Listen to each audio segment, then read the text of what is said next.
নমস্কার বন্ধুরা,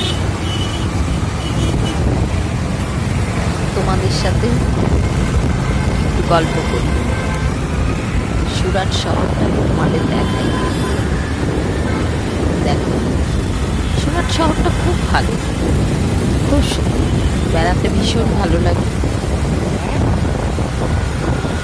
দেখার অনেক কিছু আছে, সময় পার করার অনেক কিছু আছে। আমরা তো সুরাটেই থাকি, তো মেন বাজারে গেলে, মেন জায়গাতে গেলে অনেক কিছু দেখার আছে। আমি ঘুরতে ঘুরতে ঘুরতে ঘুরতে তোমাদের সাথে একটু সময় পার করি। দেখুন, সব থেকে সুন্দর এই ব্রিজগুলো লাগে, ফ্লাইওভারগুলো। দেখুন, ফ্লাইওভার তো সব জায়গাতেই আছে, সুরাটের ফ্লাইওভারগুলো যেন একটু আলাদা। প্রচুর ঘন ঘন ফ্লাইওভার, একটার উপর একটা, একটার উপর একটা। ঠিক আছে, বাই।